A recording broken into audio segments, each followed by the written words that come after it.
Hello, everybody. I'm Astha Tatia, your happiness coach, and a very warm welcome to yet another episode of Tête-à-tête with Movers and Shakers. And today, I have with me a beautiful leader. And why do I say beautiful? Not because she just looks beautiful, but I would say she's beautiful inside out.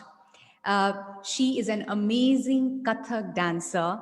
She has 15 years, so 15 years with Kathak, 15 years of training and performing, not just in India, but across.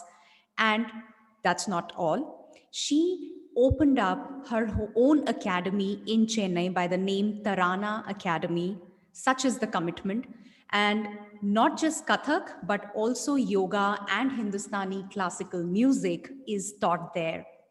And I think one person I've known from I think long back, because I also have been a Kathak dancer, but it is so heartening to see that she's not just been performing, she's carried forward her passion and with the vision to not just keep learning endlessly, but also impart, or rather, I would say, serve the community, serve the masses by imparting the knowledge, the skill, the art that she possesses. So, without any delay, I would welcome Shritha Baskar. Hi, Hello. Shritha. Hi. Thank you so much for your amazing and such kind words. Lovely. Such a pleasure to have you. And I'm looking forward to an amazing and very exciting round of chat with you today. Great. So, Shrita, I just want to begin by first asking, because I'm really excited to know, how did this all happen? So I know you were performing, you were learning back in Dubai, and that was, I think, until 2009. And how did Tarana Academy happen? And were you always very clear that this is the line I want to get into, this is the vision that I have for myself? Right. Talk about that.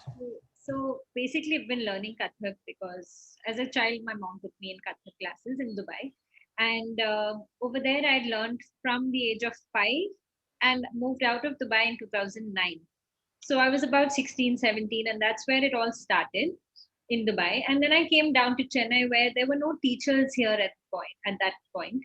And so I couldn't continue my learning here. And that was something that really put me off for like 2 years, my 11th and 12th. It was also hard to try and travel across India to get to teachers. The closest teacher was someone in Bangalore. But doing my year 11 and 12 and then board exams and all of that, it was difficult to travel from here to Bangalore just for classes and come back each weekend or whatever. But I was trying to give as many performances as I could, and that time online learning was not at all a thing. So there was no option of doing that. But just trying and performing, practicing whatever I'd learned back in Dubai. And that's what happened for 2 years until I finished my year 12. And I had a little bridge between finishing my year 12 and getting to university. So the original plan was to study medicine or to do like a nursing course or a science-based medical course. And I'd got into a couple of universities in UK and Canada, and it was time to choose which one I was going to go to. And while I was making that decision, I also realized that I had 6 months time before I leave India and go abroad for my university. And so during that 6 months, I got permission from my parents to travel to Delhi and learn some more Kathak and practice. But this was just to keep myself busy over the 6 months. And then during the course of that, I realized that this is something I really want to do, and this is something I really want to take forward. And it's not like I couldn't do both, but just that if I am away from the country, then my learning may be impacted. And having to being in university, I would have to focus on that, especially if I'm doing a medical course. So either like doing my medicine or whatever course, it would need my 100% at least for the first couple of years.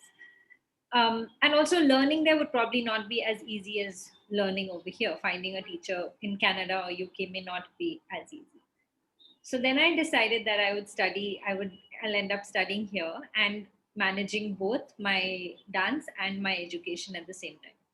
So somehow figured that out and joined a college here in Chennai. I did a BSc course, and while I was doing that, I would travel to Delhi very frequently, and kind of learn there, come back, practice, go back again after a month, learn, come back, practice. That's how it was going. And then that's pretty much what happened for the 3 years that I did my college. And then obviously dance was priority even after that.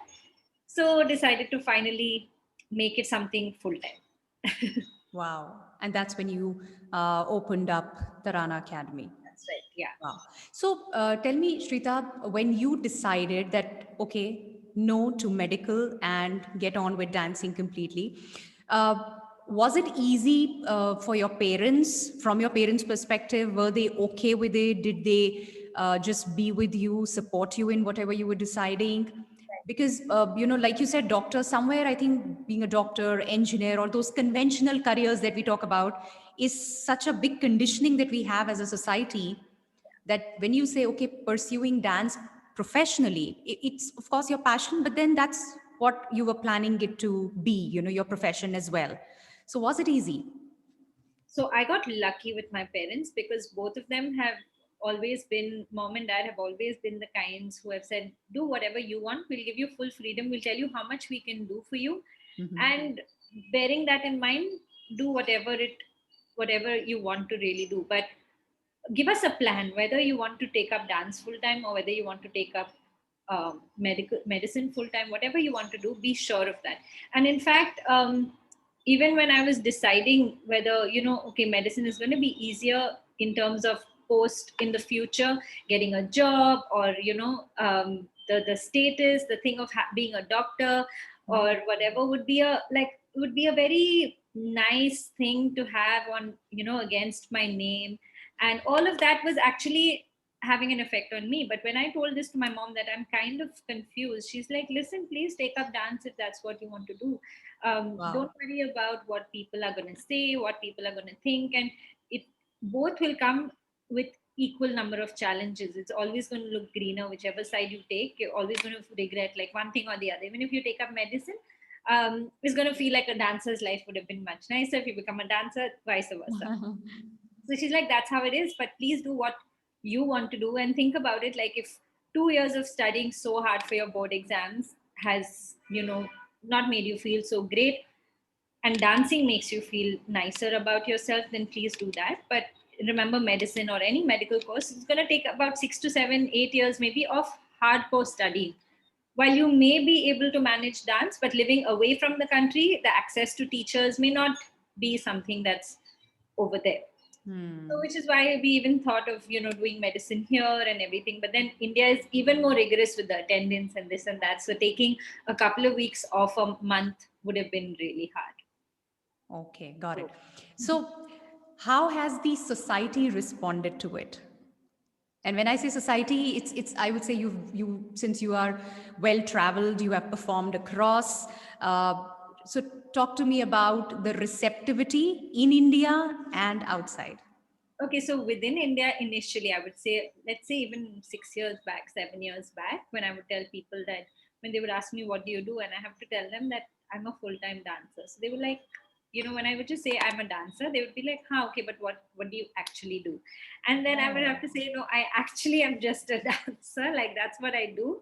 I perform, I teach, I do all of that, but that is my full time job. So we are so, as in the Indian society, I would say, just as recent as 5 years ago, was very like, you have to have a conventional job, one of those doctor, engineer, or architect, or accountant, like all of that. And being from a South Indian family, we do respect the arts, but when someone wants to say they want to take up arts as a full-time thing, then it's a bit of okay, like, wow, you're taking such a huge risk.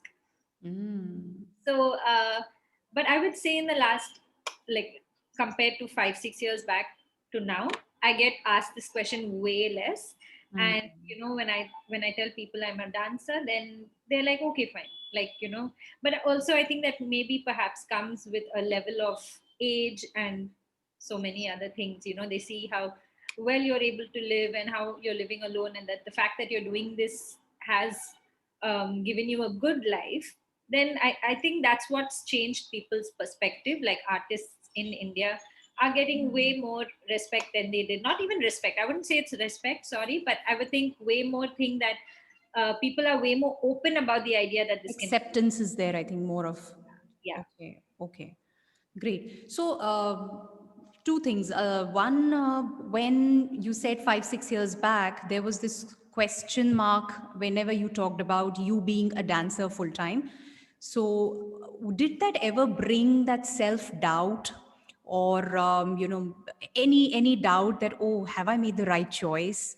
When people, A lot of so times. impacted by the society and the notions. Yeah. A lot of times. A lot of times. So one was when I had to take a, like, I needed a space to open up a studio. Mm-hmm. So you have to, I mean, a landlord is ready to give his place out, his or her place out, when you say you're opening like a bank, or even if it's an IT startup, one of those things, they're still quite open to the fact, like they're still quite open to giving that out on rent, even if it's a young entrepreneur. Hmm. But when it came to telling them that I have to open a dance school, and when I had a vision of opening up a dance school, it was never like start small. I always wanted to either go big or go home, one of those things. And thing is, I was, for 2 years before I opened my own studio, I was teaching at home just to see how the response is.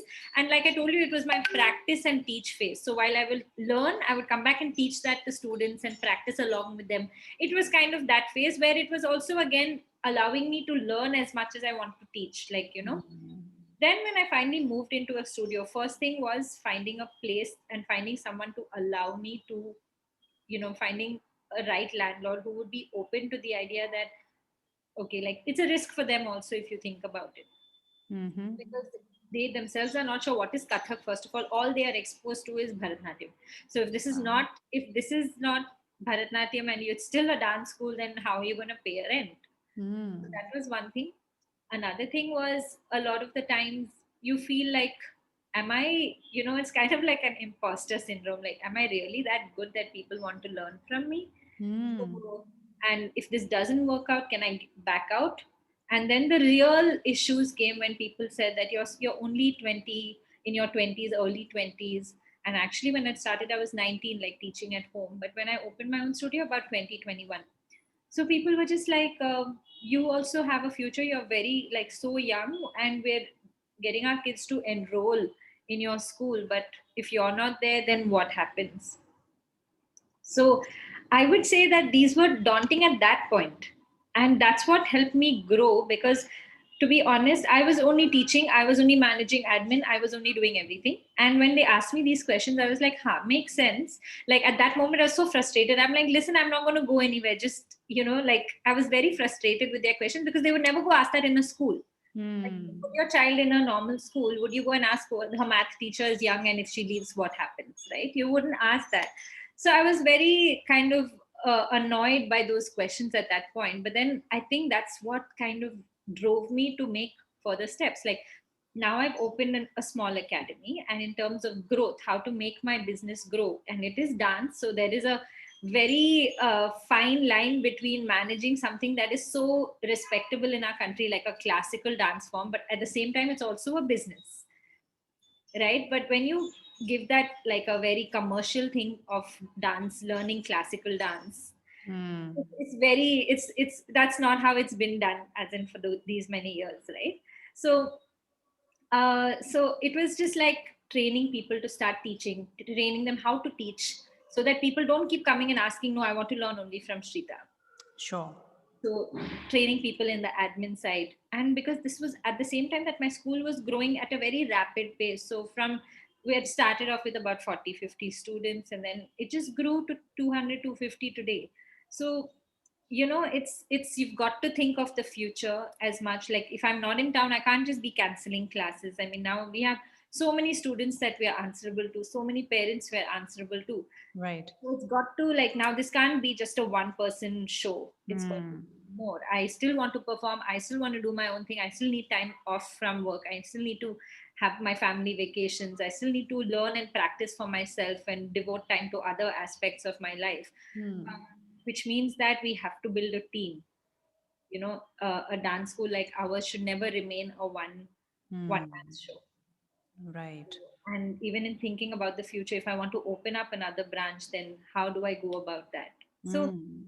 I kind of like, it just happened on its own with people asking me certain things, and I was just like finding and drawing inspiration from other, like a lot of my friends had their own businesses, of course very commercial, like retail outlets, and they had other businesses, and I would see that and I would pick things up and see how I can put that into a dance school kind of a thing, like draw strict policies on um, attending classes and all. Otherwise people tend to take it a little bit for a ride, because like as much as classical dance is a very personal thing, it's a very like guru sishya kind of a setup. It's very hard to look at it and treat it like a commercial business.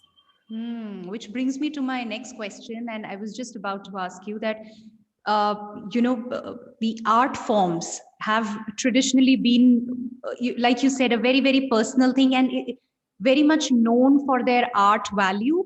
But bringing that business part to it, or that the business skill set to it, and then developing it into a business, a Kathak dancing business. So while you have the vision in place, but of course that business is also important. So talk to me more about that.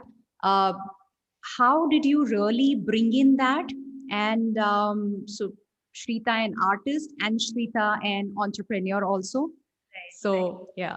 I think one is that like I told you, I never wanted it. A lot of classical dancers here, and even what my father and mom would suggest, because you would try and take as many suggestions, is that go take one school's classroom as a thing and start teaching there. Why you want to invest in a studio? Hmm. There were people saying, there were, while my friends were opening up their restaurants or their cafes, and I was like, why not? Like, why not give it a shot? And the best thing is that you can't be afraid to take risks, for sure. In any business, who tells you that like a restaurant is going to do really well? And it's no, even they're taking huge risks. Even an IT startup is taking a huge risk. And the benefit I had was I had less competition, because in a city like Chennai, there's less supply, more demand. And a lot of social media, movies, all of that brought about awareness around Kathak at the same time. So this was something the universe had planned for me, I think. Okay, when I wanted to open, we had Kathak that was represented in a Tamil film. Okay. So, everyone's like, what is that dance form? And people started researching and found out it's Kathak. And then, like, it all happened at the same time, 2-3 months plus minus. So then I had that confidence that this could be something that works out. And even if it doesn't, so what? I'm young. Like, I have time ahead of me. Like, even to get convinced my parents, I don't believe age has anything to do with it. But my parents were like, huh, okay, you know what? She's young. Even if this doesn't work out, she has time to figure out what she wants, so she can always back out of it and do something else. So that was something that I used to my benefit. Hmm. uh, I had never studied a business course. I don't know a lot about accounting. I don't know a lot about, um, you Hmm. know, a lot about handling businesses as such. But it was kind of like happened by method. Like it happened on its own. While working, I figured out things. And it was a hard journey, 2-3 years. It was so hard, like making ends meet, because you don't realize that you're in a commercial space, you're paying a commercial rent. And then I was like, maybe what people said was right, maybe I took the wrong decision. But like, just make it work, and made it work until Shrita, like, sorry, I'm interrupting, but what kept you going with all of this? You were alone, alone in the sense you had people supporting you, but into this venture, you were all alone. And here you were a young girl when you started, right? Freshly out and made this decision. Okay, no, this is what I'm going to do. Pushing aside a lucrative looking future, which was medical, and then all these doubts, and time and again, people pushing those maybe their comments and their own notions. How what kept you going, like within you? What was that power that really kept you going? I think I could always vision like I knew the potential that a classical dance form like Kathak could have. Okay. So you just like, I would just create visions in my mind, like, like, this is where I want to see my dance school, this is what I want to see. And I had a little whiteboard in my room, and I was Okay. like, it wasn't so much about the money, to be honest. It was Hmm. not the money would always, in any job, you work hard, you work well, you enjoy your work, the money is going to flow in on its own. Hmm. But you've got to have a vision on how to grow as a human being, personally, as a business, and you've got to create those visions. And that's something you need to remind yourself. It's easy to sit down one day and say, okay, one day I want 200 students in my dance school, but to work every day towards that, regardless of what is happening in your personal life, regardless of what is happening otherwise, that just that drive and that force is something that we can't depend on others for. And Hmm. I think that realization came to me very early in life, that because I started early in life, so it was always like, why did you start your dance school? Now, have you reached the target? Have you reached your goal? Like, what was your primary focus? So this is something my dad made me do. He said, listen, I'll help you out a little bit financially. You didn't go abroad for study, so I have some savings from that. I'm not going to give you all of it. I'll give you a part of it. So I'll give you that much. But before I help you out with this small amount of money, I want a business plan. So I want a mission statement, I want a vision statement, I want a like, what is your 3-year plan, and how much are you investing in so and so and so. Give me a full business plan. So I had to go and Google how to write a business plan, how to do all of that. And this Oh. was so that I get a little more money, so I can invest in a good sound system, in good studio acoustics and this and that, and get all that fancy thing done. So he was very keen on getting this business plan done, and he's like, and once I have faith in your business plan, I'm ready to give you that money. So I wrote down that business plan.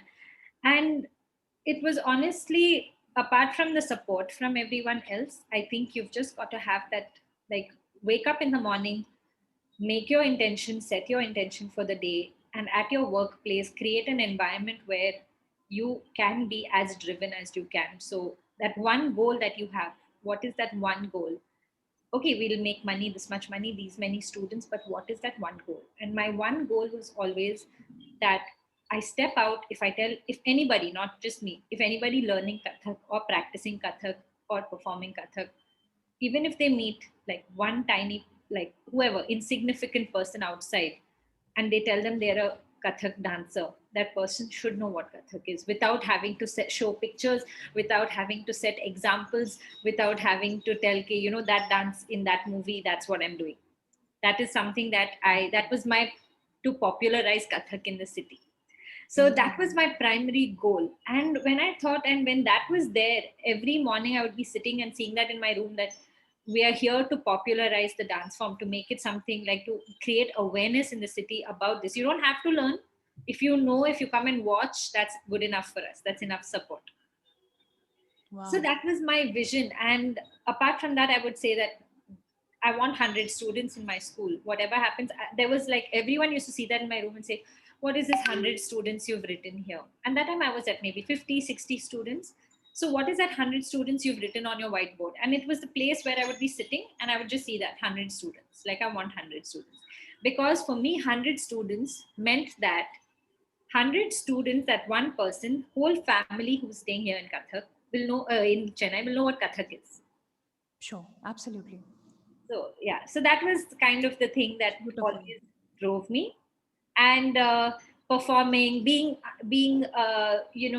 creative, having the freedom to do this and being paid for it was another high altogether. Like, imagine you can choreograph a song however you want and people love it. And Hmm. it's also a good income. So then I'm like, life doesn't seem too hard, because when it comes to the crux of the job, you have to enjoy the process. So then I was like, okay. And that's how it kind of took off. Hmm. Lovely. So, when you say, I've seen the way we all think of artists, any art form, it's like,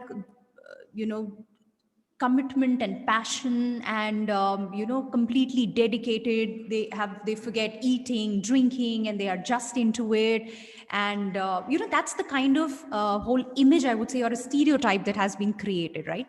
However, when I see more contemporary artists and teachers, gurus, I think the whole thing has evolved, if I were to use the word. And like you also mentioned, that your personal space, your freedom is equally important to you. It's not just that, okay, I'm breathing, living, while the vision is what I breathe, but this is not all, right? I need that space to maybe re-energize, rebound, right? So how important is that, and how does it help you Right. make this journey more exciting and like just get going?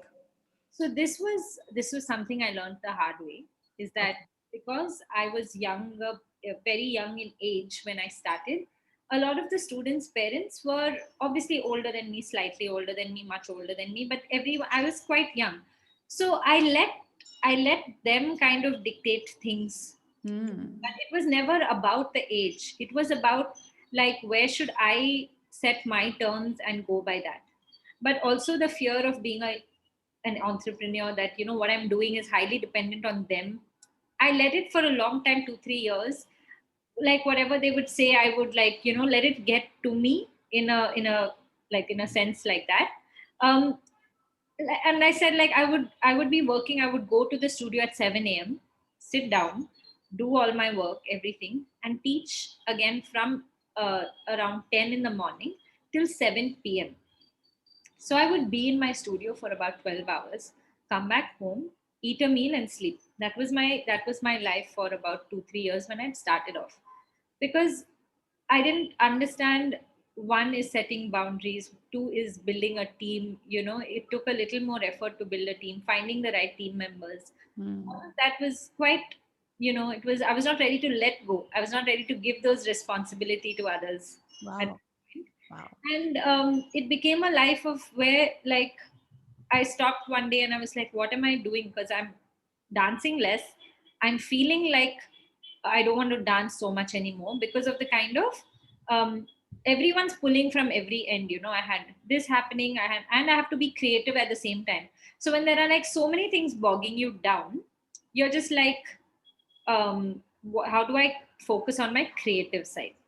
Hmm. So I had learned that balance, unfortunately, much later into the business, much later into the whole teaching thing. So it kind of became like, give priority to my students and equal priority to the handling of the business, and that made my, like, have almost no personal life at all.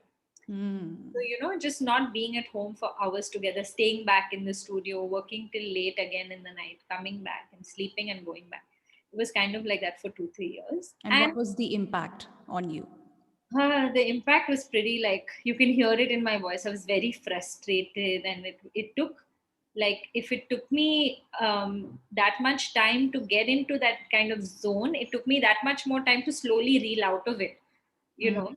And even now, on a day off, if I feel like I just want to, like, you won't believe, but this day off thing, taking one day just to myself, I've only been doing for 2 years. Otherwise, it was like work every day, teach every day, sit for admin work every day. Like, as in, now I've got a team, yes, but still you've got to keep checking. You've got to be connected to it. You've got to, do all of that. Plus, with so many students, the inquiries, while I still want to have that personal touch with every single student. Hmm. And with every student's parent, they want to know how well their student is progressing. While they say customer is king, you Hmm. can't let the king take over your life so much also, right? Hmm. Like, so, Wow. uh, Wow. it's kind of like, it this concept of taking a day off has just been 2 years now. Like, it's been 2 years since I've religiously done it. And there is still a guilt that, oh, I'm taking a full day off, I'm just sitting and not doing anything, should I be doing this now? And then, I'm like, no, no, no. Now I can find that space and be like, no, tomorrow, when it's a working day, make time and do it, you know so of course, I can't, no dance teacher or no dancer will take the weekends off, because weekends is where maximum number of students attend the class. Yeah. So then I take a weekday off, where I see and that's another thing, right? You're seeing everyone working and you're like, why am I sitting? So I have a weekday off, and I'm like, oh gosh, everyone's working so hard and no one can meet up because it's not the weekend. So then that also becomes like a thing. Being younger, like, all my friends are like, hey, why don't you come on Saturday or Sunday? We're going out. And Generally, I've been leading a very disciplined life. I'm not one who enjoys staying up late, and it's never been me, even in school or college, whatever. I've never enjoyed these night outs and all that. So that was easy.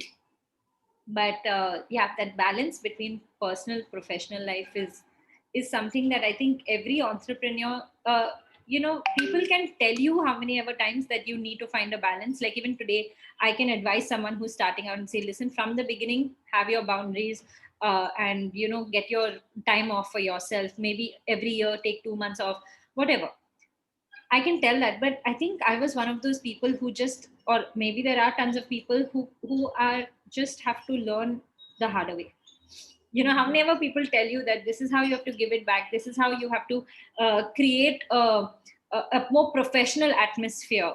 You can create a professional atmosphere in a polite way, right? So that's again something I learned on the job. Like while I'm doing a very people look at it as a noble thing. Teaching is a very a very noble profession.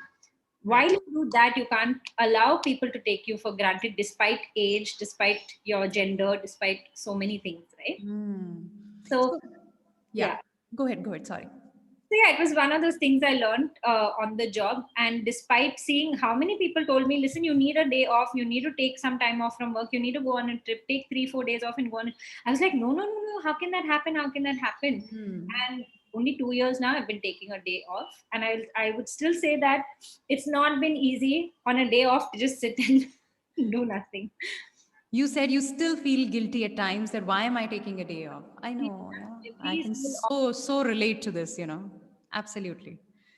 Right. So, Shrita, as you said on the job experience has helped you, understand and work things out better and get things streamlined.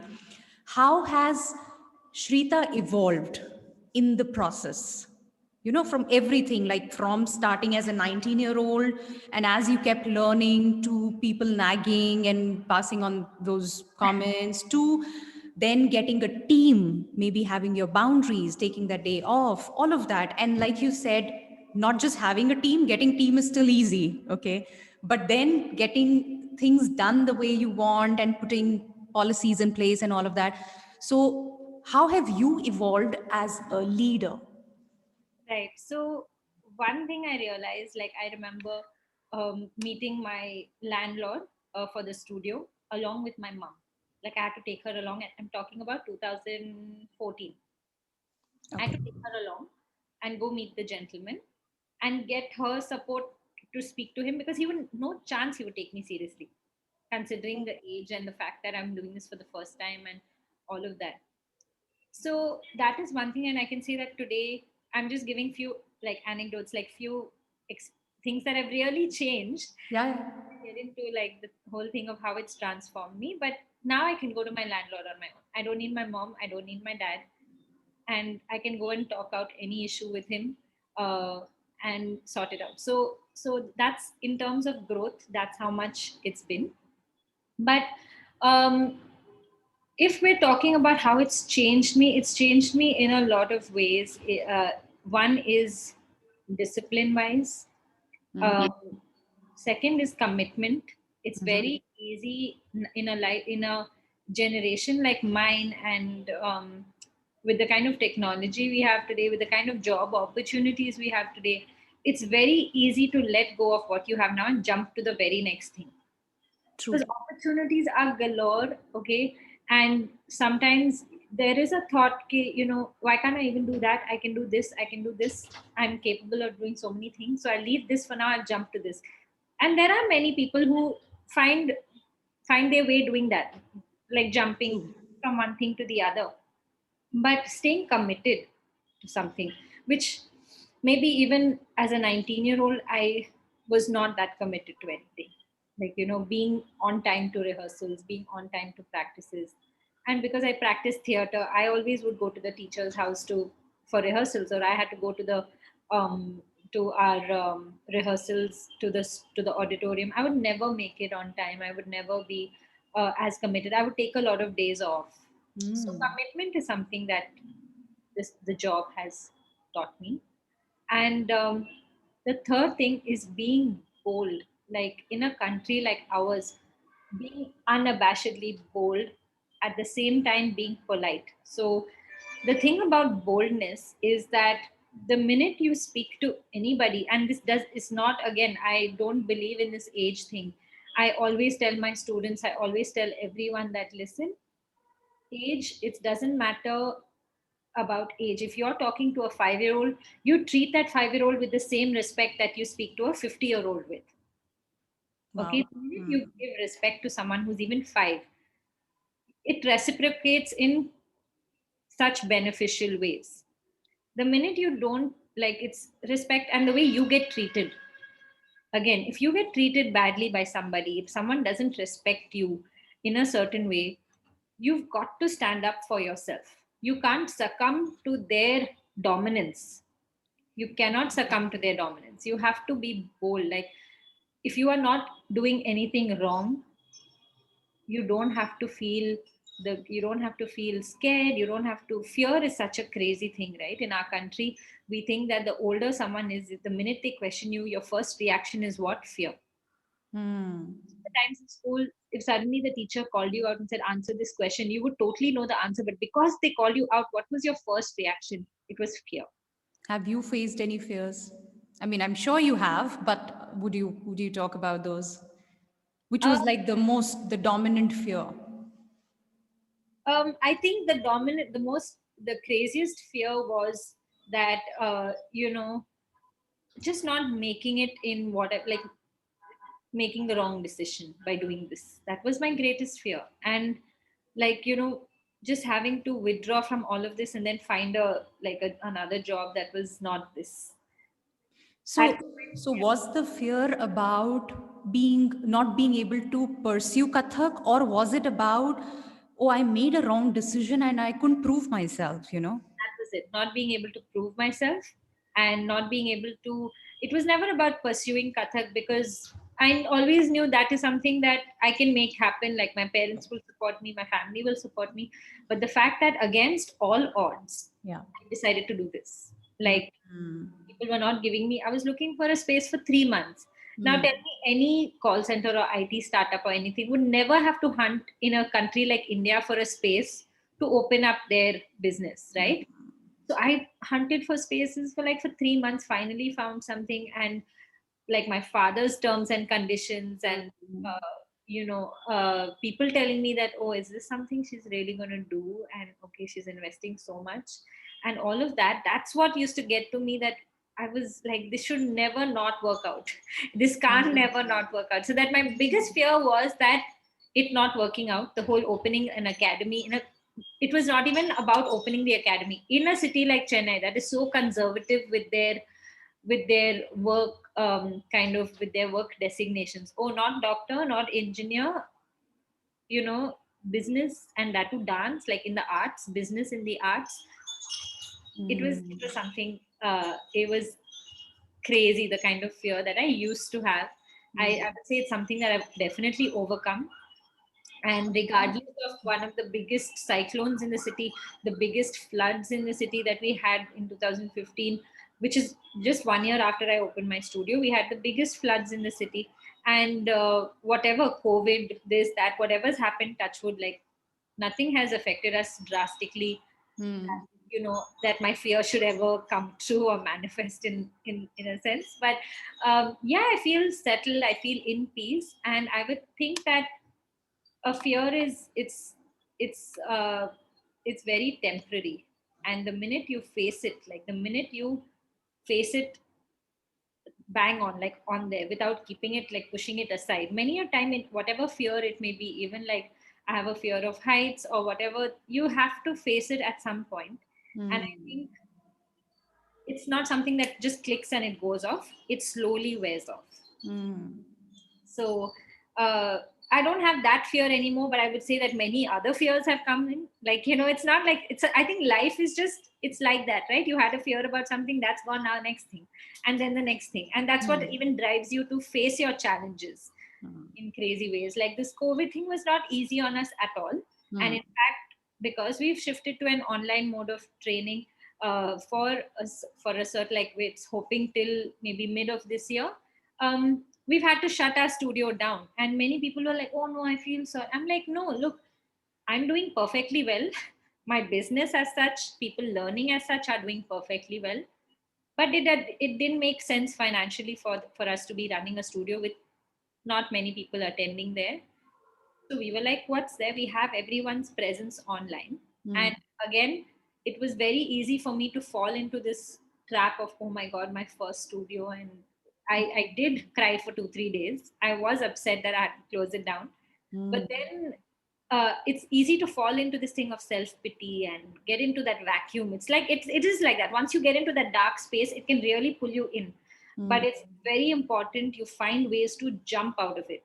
And the best way to jump out of it is to talk about it, be open about it, tell people about it. And when you tell people about it, you don't realize that more opportunities come through this. And we remember to count our blessings rather than keep dwelling on what happened. So now if I look at it like, oh, I had to shut my first studio down, as in this studio I had, I'm great. Like when I came out of that, like 2, 3 days of feeling horrible about it, I realized that by online, I have started teaching people outside of India who always Hmm. had an interest in learning but could never learn. And so now they tell me that they got to know of my school through relatives in Chennai. And then I'm like, what was my primary goal? That was people in Chennai should know about Kathak. So then I was like, hang on. So people don't just know about Kathak, but they know about my school in Chennai, which is a Kathak school, and they have told relatives in the US and UK and Australia and everywhere that I have, so I'm like, if that is not growth, then I don't know what is.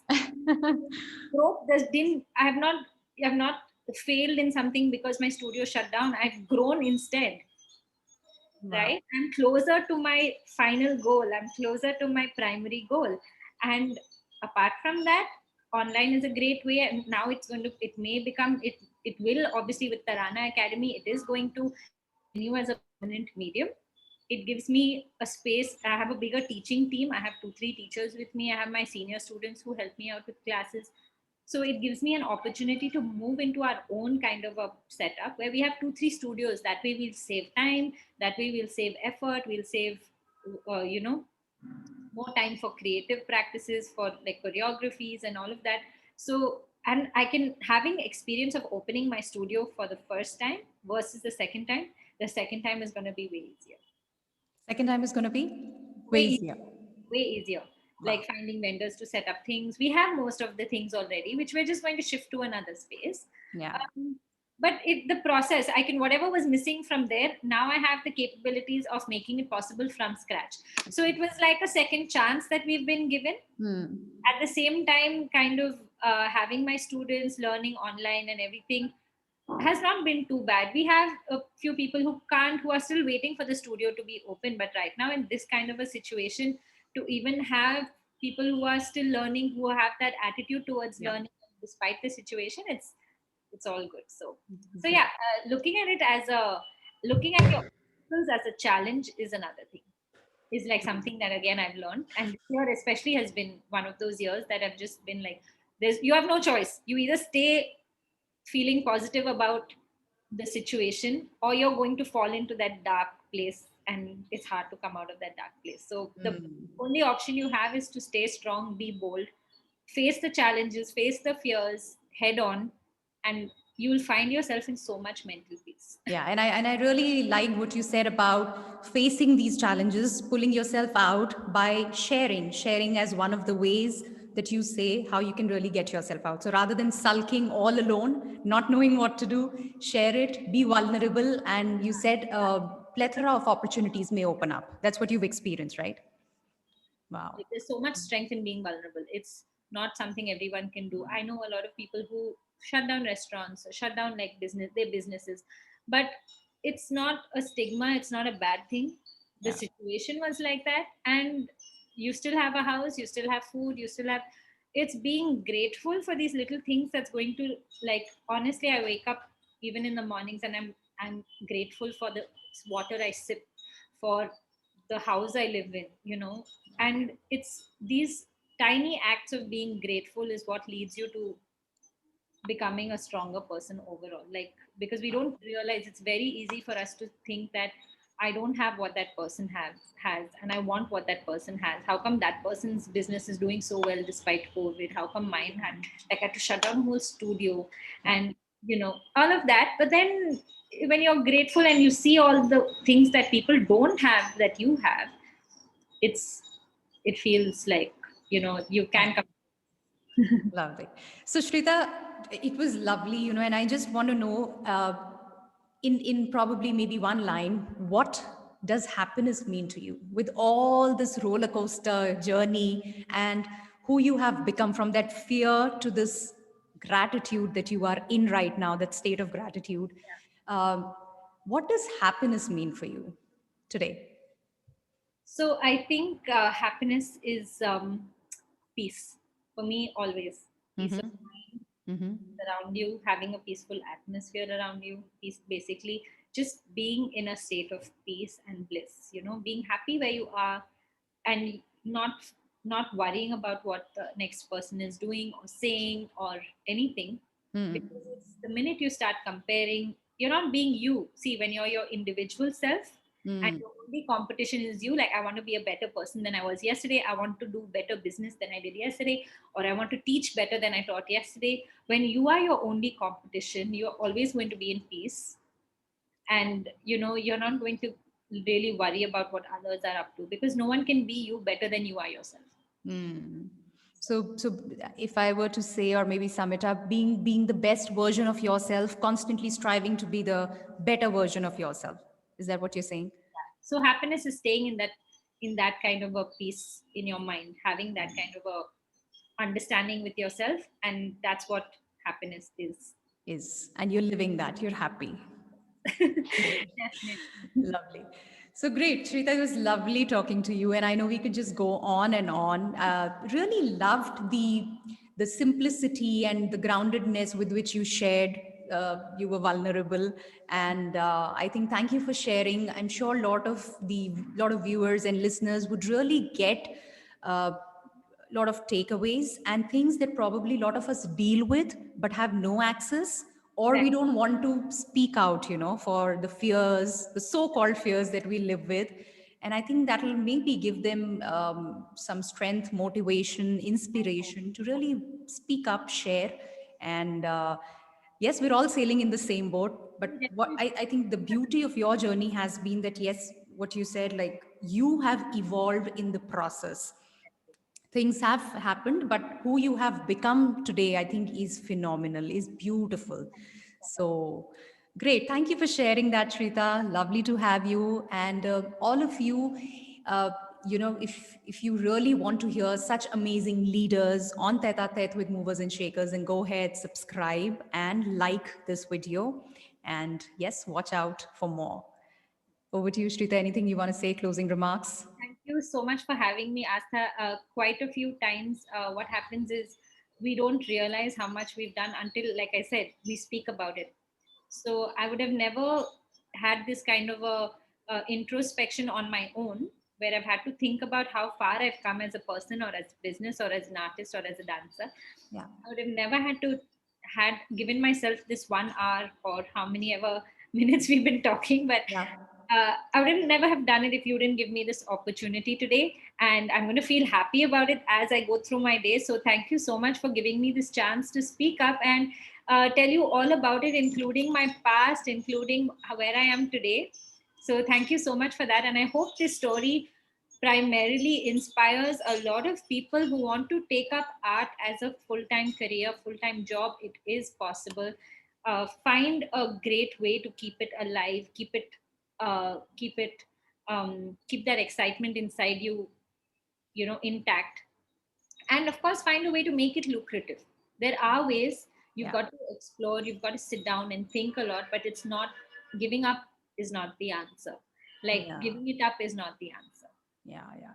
Great. I think that's a huge point, a very important point that you've made, because I see two kinds of people. One who feel that you cannot mix art and business, and the other, so somewhere there's that guilt, oh no, how can I really do it? And then maybe whether I can really do it, not do it. So somewhere they just leave it in that confusion. I think that's a great example that you're setting there when you say that go ahead, pursue it.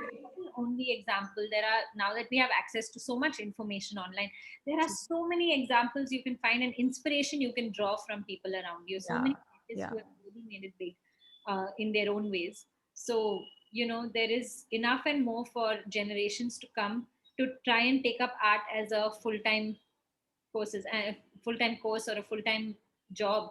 And I am really glad to see universities now and colleges, even in India, not just abroad, who are who are making these courses accessible to people.